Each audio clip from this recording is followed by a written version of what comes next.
Good morning all. I had to do a second take of the video because my FXCM trading station, it kind of bugged out. It was a little bit weird, but it should be fine now. So what's happening on the summary is that we're fairly bearish. Now the reason why we're fairly bearish is because that hadn't really moved much, so it didn't really give us a positive score. Admittedly, it does tell us that they heard us slowing down on their positions, but it wasn't like a large movement, so that's why it hasn't been given a positive score.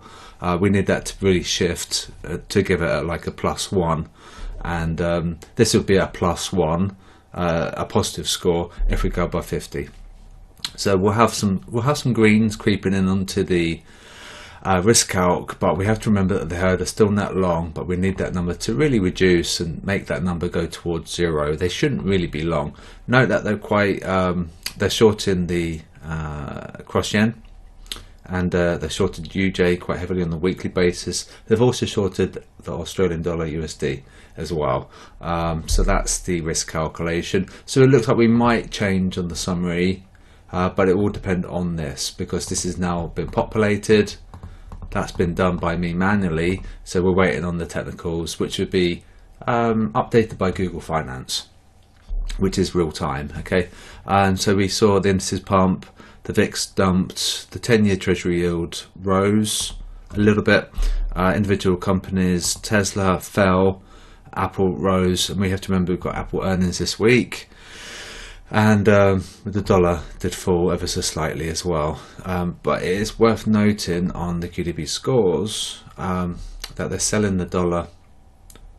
So we can probably do okay on the dollar a little bit, see how long they are on the yen, and look at the price performance, the sentiment and the price. They shorted the pound, so pound's up. They shorted the New Zealand dollar, the price is up. They shorted the euro, the price is up. They've gone long Aussie, the price is down.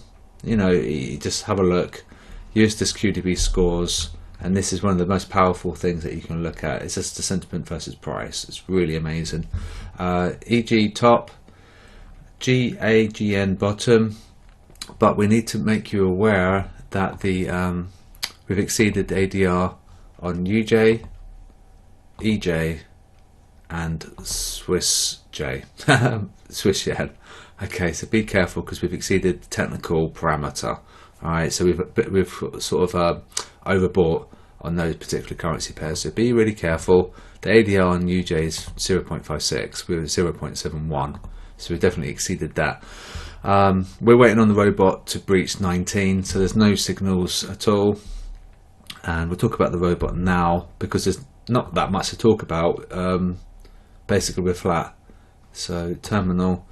See, we've got no positions open, and the reason for that is that we closed a nice profit yesterday, and we're waiting on the VIX to breach 19, which we can see on Discord up here, live price. So we want that to be red, and we need that to continue to be red, and once we breach 19 we're going to ping signals into the robot, but we need that to come down. Okay, and this is quite a risk on indication, the fact that we're below 20, but just for safety precaution for the robot, we're waiting for 19 to breach. All right, so that's the robot taken care of. Nice profits yesterday, but we are still suffering losses after the Israel-Hamas, the Palestinian conflict crisis, that risk event that we had in the Middle East. We're still negative after that because we were around 1590, about 1600. So obviously we had a bit of a dump on that, but it was just one of those things that we couldn't forecast. But now we've got a VIX check in the logic. It just simply won't open up any trades if there's something going on in the world. You know, if there's a geopolitical crisis, it just won't open up any trades because the VIX is going to pump, and the robot will be clever enough to go, right, I'm not going to open up any trades. The VIX is pumping to sit on my hands, and we'll wait for that to subside, and the robot will start opening signals. So it might be that there won't be any signals today because I don't know if we're going to breach 19.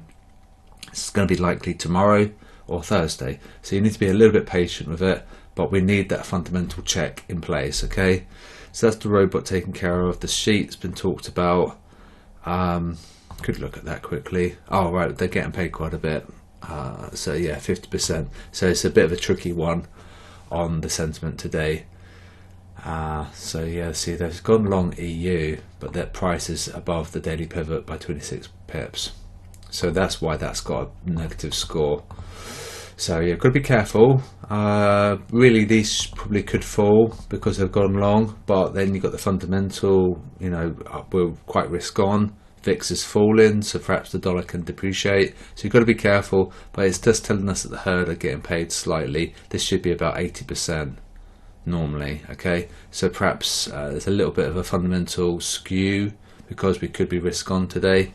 And look, they really sold CAD yen, they really sold Swiss yen. Look at the price, the distance from daily pivot and their sentiment. So be careful. Let's talk about FXCM. So I made a video earlier and it looked like it bugged out, but I think it's okay now. So basically we made a buy, which we can draw a box. And where are we here? I guess we can do this one. It's just a tiny box. We'll put it there, but you get the idea. They sold, so therefore, you know, it's a demand. There has to be someone to take the other side of that trade, okay? Awesome trade if you took that. That would have been phenomenal. Wow, yeah, God, that would have been an insane risk reward. But however, they are going slightly sideways. It could be risky buy if they sell it, or it could be a sell if they go long. So we're very close to the crossing over, and we're also close to crossing over 50%. Okay, S&P. See, this was dumping really heavily on my first video, and it didn't make sense. It was using old data.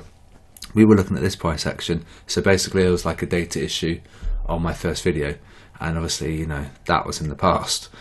Slightly bearish sequence of candles coming there. They've gone long, so look at the price action as the sentiment as they're buying. It mirrors it exactly, and sideways. So we might need that to fall potentially, I think. We need price to fall in order to get these guys to sell.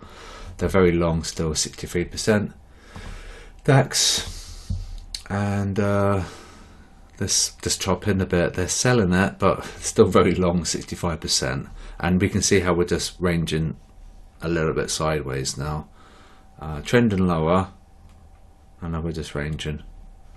We made a lower low, lower highs. So yeah, we could be making like a wedge break maybe.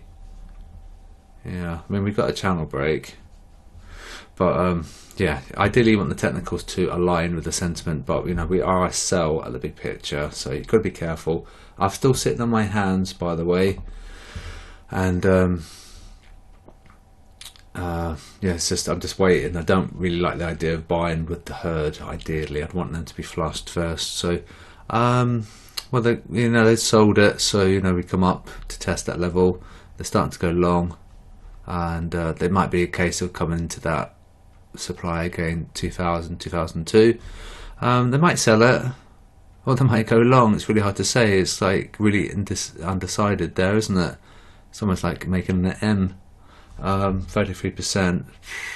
Yeah, I mean, you could understand why someone would want to buy that. Look how strong it is. You know, it's like trying to sell that would be very risky, but if the herd are going to go long, then it might be a top. And you can probably argue 2000 had a humongous amount of stop loss clusters there as well. But yeah, be careful, because obviously we're trending higher. We're still trending higher actually, aren't we? So perhaps if you wanted to sell this, wait for it to go sideways first at least. But we can see how we're definitely trending higher, and you don't really want to be going against the trend. And so that's the sheet taken care of. The robot explained. We're waiting on the VIX, and we might have a stronger USD today potentially on the sentiment. So they're short of the dollar quite a lot, so really that should be performing a bit better. And indices and gold taken care of. So that's the second video I've done today. First one was a bit buggy, but this one was a lot better. And the robot's waiting for 19 to breach. So likely no signals from the robot today, but maybe tomorrow, Thursday. And that's it. So trade safely, and I'll speak to you guys soon. I wholeheartedly recommend forex.com and their indicators for MetaTrader 4 and 5. It's a 7-day free trial, so do have a look. There's no credit card required.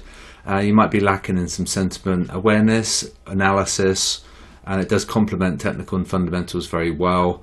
Especially if you're very technical, you could be missing out on some sentiment, or if you're particularly fundamental, you could be missing out on some sentiment. This is like a sweet zone. It complements both, and it gives you a very strong bias about direction as well.